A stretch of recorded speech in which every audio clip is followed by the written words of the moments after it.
सिद्ध कुंजिका स्रोत का पाठ करने से मनुष्य के अंदर खुद से बदलाव आने लगते हैं, उसको नाना प्रकार के लाभ मिलने शुरू हो जाते हैं। आइए जानते हैं सिद्ध कुंजिका स्रोत का पाठ करने से जो पाठक होते हैं, भक्त होते हैं, उनके अंदर किस प्रकार के बदलाव आते हैं और ये सारे बदलाव चमत्कारिक होते हैं और भक्त को तुरंत देखने को मिलते हैं। सबसे पहली चीज़ है वाणी और मन को शक्ति मिलती है। जो सिद्ध कुंजिका का पाठ करते हैं उनकी वाणी में वाक सिद्धि हो जाती है और वो जो कहते हैं वही होता रहता है। और दोस्तों, जो भक्त होते हैं उनमें असीम ऊर्जा का संचार होता है, उसको आभास होता है कि हमारे अंदर असीम ऊर्जा का संचार हुआ है।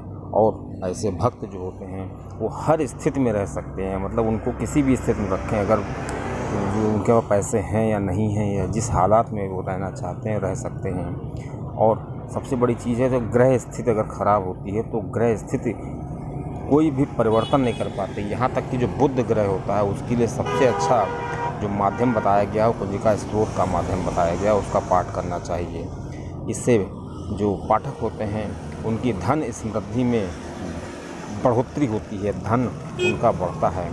और तंत्र मंत्र की जो नकारात्मकता होती है उसका असर साधक पर बिल्कुल नहीं होता है, मतलब किसी भी प्रकार का जो तंत्र मंत्र है वो साधक पर कोई असर नहीं डाल पाता है। और साधक को कर्ज की समस्या से मुक्ति मिल जाती है, साधक को विवाह की समस्या से मुक्ति मिल जाती है, उस पर किसी प्रकार का नज़र दोष नहीं हो सकता है।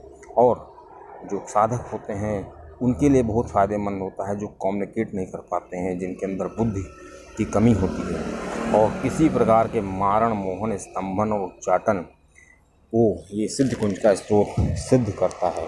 दोस्तों, ये उसी तरह है जैसे वन में रोना, जैसे ये कहते हैं कि जैसे वन में कोई रोता है वो हालाहाल हो जाता है, यह स्वयं सिद्ध है। और इस सिद्ध कुंजिका स्रोत को सिद्ध नहीं करना पड़ता है, केवल इसको जागृत करना पड़ता है।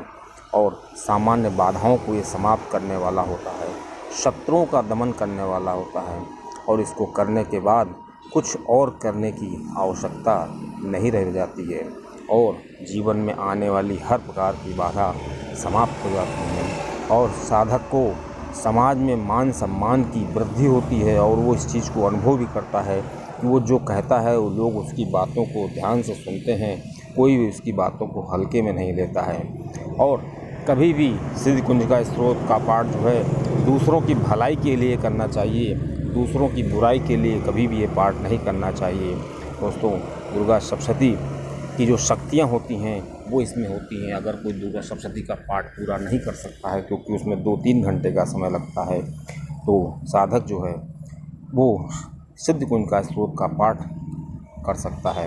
और दोस्तों, साधक को अचानक धन लाभ की प्राप्ति होती है और साधक के अंदर जो आज्ञा चक्र होता है वो सक्रिय होने लगता है, मूला सक्रिय होने लगता है और साधक की कुंडलिनी का जागरण होने लगता है। और दोस्तों, जो साधक होता है उसके जो गुप्त मंगल और शुक्र, मतलब साधक को ये जो पाठ शुरू करना चाहिए वो हमेशा या तो गुप्त नवरात्रि में या नवरात्रि में या मंगलवार और शुक्रवार के दिन शुरू करना चाहिए। दोस्तों, साधक को ये पाठ के अच्छे फल प्राप्त करने के लिए रात में 10 बजे के बाद का समय बताया गया है, लेकिन 11 और 11:30 के बीच का जो समय है वो भी बहुत अच्छा माना गया है इसको पाठ करने के लिए। इस पाठ करने के लिए लाल आसन, लाल वस्त्र धारण करें, उत्तर या पूर्व दिशा की ओर बैठ सकते हैं और 2 दिया जलाए जाते हैं। दाहिनी तरफ की तरफ घी का दिया और बाईं तरफ तेल का दिया जलाया जाता है। इसमें श्री गणेश जी का आवाहन किया जाता है। श्री गणेश जी की मूर्ति होना ज़रूरी है। अगर श्री गणेश जी नहीं हैं तो किसी प्याली में सुपारी पर लाल धागा बांध करके उसको श्री गणेश जी माना जा सकता है। और लाल फूल और लाल कागज़ पर जो मंत्र है उसको लिख देते हैं। और दोस्तों, अगर कोई व्यक्ति विद्या प्राप्त के लिए पाठ कर रहा है तो उसको ये 5 पाठ करना चाहिए और इन 5 पाठों को लगातार करना चाहिए। और उसके बाद उसको विद्या में उस अक्षत को रख देना चाहिए जिस अक्षत से वो आगियारी करता है। दोस्तों, अगर साधक को अपनी कीर्ति में वृद्धि करनी है तो उसको 5 पाठ करने चाहिए अगर धन प्राप्ति के लिए वो पाठ कर रहा है तो उसको 5 पाठ करना चाहिए। और सफ़ेद तिल 11 करेंगे तो ज़्यादा अच्छा रहेगा सफ़ेद तिल से, तो इससे उसके धन में लगातार वृद्धि होती जाएगी। दोस्तों, अगर कोई साधक सिद्ध कुंजिका स्त्रोत का पाठ मुकदमे की आदि के लिए कर रहा है तो उसको 7 पाठ करने चाहिए। और 7 पाठ करने के बाद ध्यान रखना चाहिए कि एक नींबू काटना चाहिए और उस नींबू को काट करके 2 विपरीत दिशाओं में रखना चाहिए और 2 विपरीत दिशाओं में उन नींबू को फेंक देना चाहिए। इससे उसको मुकदमे में 100% जो है लाभ प्राप्त होगा। अगर किसी साधक को नज़र लगी है तो उसको 7 पाठ करना चाहिए और उसको जौ से आहुति देनी चाहिए।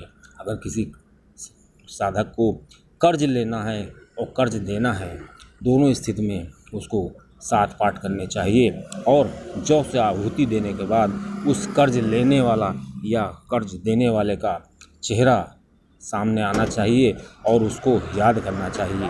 दोस्तों, घर में सुख शांति का पाठ करना चाहिए और सुख शांति के लिए 3 पाठ करने चाहिए और कोशिश करनी चाहिए कि मीठा पान ग्रहण करके तब पाठ करना चाहिए। पान में कत्था, सुपारी, लौंग इत्यादि डाल लें और तब पाठ करें। और दोस्तों, अच्छे स्वस्थ शरीर के लिए साधक को 3 पाठ करने चाहिए और तीनों पाठ करने के बाद एक नींबू श्री माता को अर्पित करना चाहिए और उसके बाद इस नींबू को उठा करके भोजन में डाल देना चाहिए और उसको भोजन में मिला करके भोजन कर लेना चाहिए। इससे स्वास्थ्य पर बहुत ही अच्छा प्रभाव पड़ता है। अगर किसी साधक को शत्रु पर विजय प्राप्त करनी है तो उसे 3, 7 या 11 बार लगातार पाठ करने चाहिए। इससे शत्रु की बाधा दूर हो जाती है, शत्रु के दमन में उसको काफ़ी राहत मिलती है।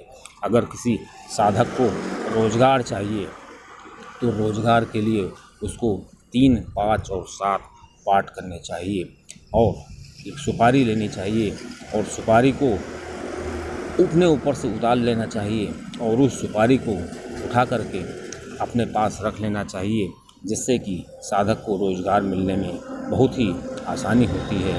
दोस्तों, अगर मंत्र का जाप करते हैं तो इस हिसाब से करना चाहिए कि नवगुप्त नवरात्रि में कर रहे हैं तो मंत्र का जाप पाठ के हिसाब से ही करें और उन पाठों को धीरे धीरे बढ़ाते रहना चाहिए, कभी भी कम नहीं करना चाहिए। अगर हम मंत्र के जाप को कम कर देंगे तो साधक को उल्टा परिणाम मिलने लगते हैं, साधक को हानि होने लगती है। और दोस्तों, इस सिद्ध कुंजिका स्त्रोत का पाठ करने का सबसे इम्पॉर्टेंट नियम ये है कि ब्रह्मचर्य का पालन करना बहुत ही ज़रूरी है। अगर कोई ब्रह्मचर्य का पालन नहीं करता है तो उसको ये पाठ नहीं करना चाहिए। अगर वो शादीशुदा भी है तब भी उसको ब्रह्मचर्य का पालन करना बहुत ही आवश्यकता है। और हो सके तो सिद्ध कुंजिका का पाठ करते समय भूमि पर शयन करना चाहिए। भूमि पर शयन करना बहुत ही श्रेयकर होता है और मुख में पान होना बहुत ज़रूरी है। और अगर मुख में पान रख करके साधक इसका पाठ करता है तो उसको अद्वितीय परिणाम मिलते हैं।